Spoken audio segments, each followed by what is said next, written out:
Hello friends, आप सबका हमारे YouTube channel MKS study world में स्वागत है। जैसा कि आप लोगों ने पिछले वीडियो को देखा था, वैसे ये कक्षा 9 के लिए है, वो 8 के लिए था।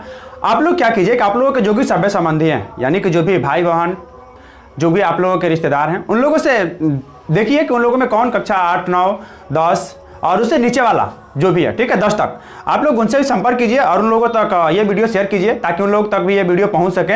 और उनसे भी ये कहिए कि आप लोग इस वीडियो को देखें ताकि आप लोग देखने और ना देखने के बाद आप लोग अंतर स्पष्ट कर सकें, ठीक है। तो चलिए देखिए, हम लोग शुरू करते हैं कक्षा 9 का इतिहास, पहला पाठ। इसमें क्या है कि पहला पाठ में आप लोग देखिएगा भाग 1 में है फ्रांस की क्रांति।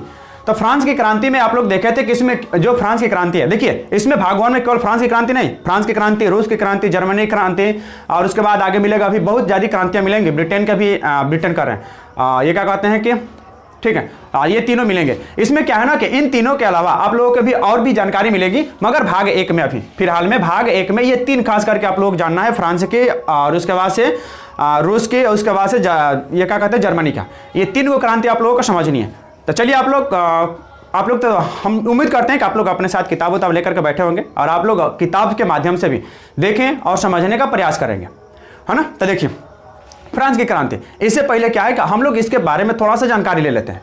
ये फ्रांस की क्रांति हुई क्यों थी, पहला कंडीशन। दूसरा कंडीशन कि हुआ तो इसका परिणाम क्या हुआ, है ना। तो देखिए जो फ्रांस की क्रांति थी वो हुआ था वहां के एक राजा के कारण। वह राजा क्या हो गया था, निरंकुश हो गया था। निरंकुश कहने का मतलब कि वह अपनी जनता के ऊपर थोड़ा सा भी ध्यान नहीं दे रहा था। वह केवल अपनी आवश्यकताओं की पूर्ति करने तथा अपने राजमहल के शानो शौकत में ही व्यस्त रहता था। इसके वजह से होना क्या था, वहां के जितने भी लोग थे सब उस राजा से परेशान होकर के उन्होंने सोचा कि इस राजा के खिलाफ विद्रोह करते हैं, और वही विद्रोह यहाँ पे फ्रांस की क्रांति का नाम से जानी गई, ठीक है। तो देखिए ये जो फ्रांस की क्रांति है, इसी प्रकार आप लोग रूस का भी देखेंगे और क्या कहते हैं जर्मनी का भी, है ना। तो देखिए इसमें क्या है ना कि जो फ्रांस की क्रांति है ये शुरू हुआ था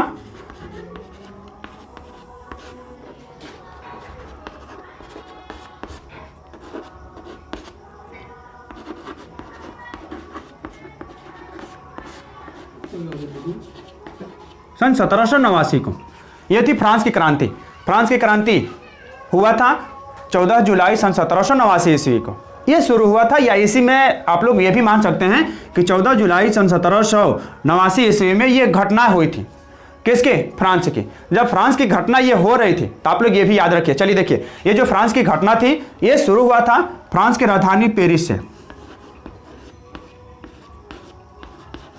ठीक है, पेरिस से। और यहाँ पे क्या थी, यहाँ पे जो घटनाएं थी ये पेरिस से शुरू हुआ था, और उस समय जो फ्रांस की केंद्र बिंदु था वो पेरिस ही था, है ना, पेरिस। और उसके बाद से जो पेरिस में ये घटनाएं होना शुरू हुई थी तब वहाँ के जो लोग थे राजा के खिलाफ बहुत ज़्यादा भड़क गए थे और राजा को अनेक प्रकार के अनाप शनाप प्रकार के बातें कहना शुरू कर दिए थे। तब उन लोगों ने क्या किया कि राजा के खिलाफ मोर्चा निकालने का प्रयास करना शुरू किया। अब देखिए तो जब 1789 ईस्वी में जब ये घटनाएं शुरू हुई तो जो फ्रांस के लोग थे, ठीक है, वहाँ पे एक किला था, बास्तिल का किला।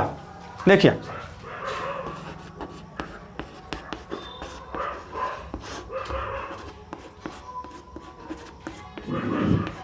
बास्तिल का किला, इस किले के ऊपर वहां के लोगों ने हमला किया। हमला करने के फलस्वरूप क्या हुआ कि इस किले में जो अधिकारी था, किले का अधिकारी मेजर था, उसको वहां के लोगों ने मार करके उसमें जितने भी कैदी थे उन कैदियों को वहां के लोगों ने क्या किया, छुड़ा लिया, ठीक है। तो ये किले के जितने भी उसमें लोग थे, बास्तिल के किले का, पहले देखिए ये जो किला है इसका नाम है बास्तिल का किला, और इस किला का जो अधिकारी था यानी कि जनरल जो भी था, है ना, उनको यहाँ के लोगों ने मार करके और उसमें जितने भी कैदी थे उन कैदियों को छुड़ा लिया। और माना जाता है कि लगभग में उसमें जो सैनिकों की कैदियों की संख्या थी वो 7 थी।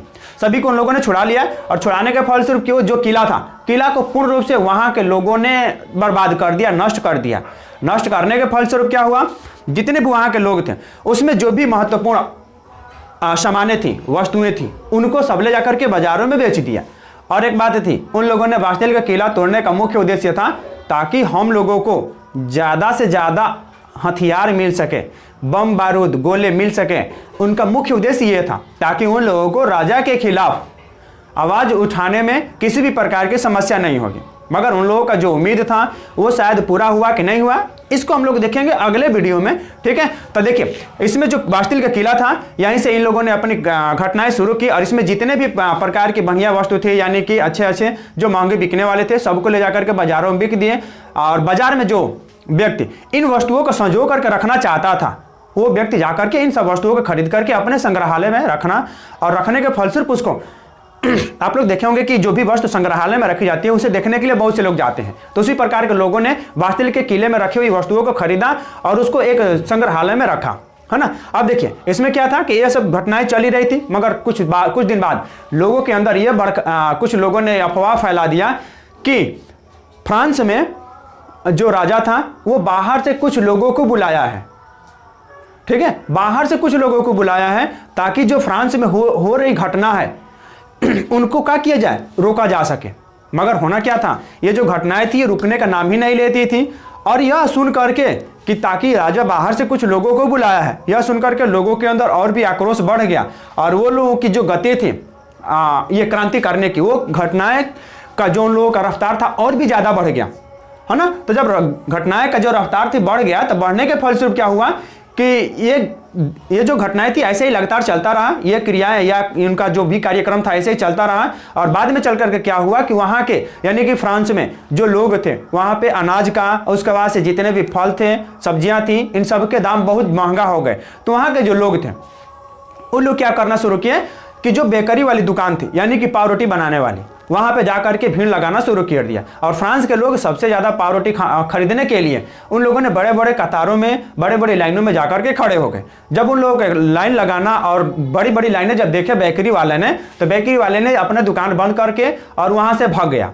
कारण क्या था कि लोग लाइन में तो लगाए थे, मगर उनके दुकान के ऊपर कब टूट पड़ेंगे ये लोग किसी को किसके बारे में किसी को जानकारी नहीं थी। इसीलिए वो बेकरी वाला अपना दुकान बंद कर करके और उसको भागना शुरू कर दिया। इसमें क्या हुआ कि जो पाव रोटी मिल रहा था वो उसका भी दाम बहुत ज़्यादा बढ़ गया। और इस सब कंडीशन के कारण कुछ वर्षों के बाद वहाँ का जो राजा था, है ना, उस राजा को फांसी पे चढ़ा दिया गया। और होना क्या था, ये जो फांसी की घटना थी, ये फ्रांस के बहुत से लोगों को बारे में इसकी जानकारी तक भी नहीं लगी और फ्रांस के राजा को फांसी पर चढ़ा दिया गया और उसे मौत के घाट उतार दिए गए। ठीक है, तो जितनी भी घटनाएं थी ये परिचय के रूप में था आप लोगों का पाठ 1 का भाग 1 का पार्ट 1 फ्रांस की क्रांति। तो इसमें फ्रांस की क्रांति शुरू कब हुई, 14 जुलाई 1789 ईस्वी को। और ये कहाँ से शुरू हुई, फ्रांस की राजधानी पेरिस और उसके बाद से बास्टिल का किला, ये मुख्य बिंदु थे। आप लोग इसको ध्यान में रखिएगा। हम ये भी कहना चाहते हैं कि आप लोग हमारा जो भी वीडियो है उसे देखा कीजिए और आप लोगों के जो भी छोटे भाई बहन हैं उन लोगों से भी हम लोगों का वीडियो देखने के लिए प्रेरित कीजिए, ताकि उन लोगों को कुछ नया नया सीखने को मिले। ठीक है, आप लोग कक्षा 7, 8, 9, 10 यहाँ तक भी जितनी भी कक्षाएं हैं आप लोग वहाँ तक पूछ सकते हैं, है ना। तो आज के लिए इतना ही रखते हैं और आप लोग हमारे जो भी वीडियो हैं उसे लाइक, कमेंट, शेयर करना ना भूलें और हमारे चैनल को सब्सक्राइब कर लें। साथ ही क्या कहते हैं कि फेसबुक चैनल और टेलीग्राम चैनल को भी ज्वाइन कर लें, ताकि हमारे द्वारा जो भी नोटिफिकेशन है आपके यहाँ तक पहुँचे और आप लोग हमारे चैनल से जुड़ सकें। तो आज के लिए इतना ही रखते हैं। ठीक है, जय हिंद।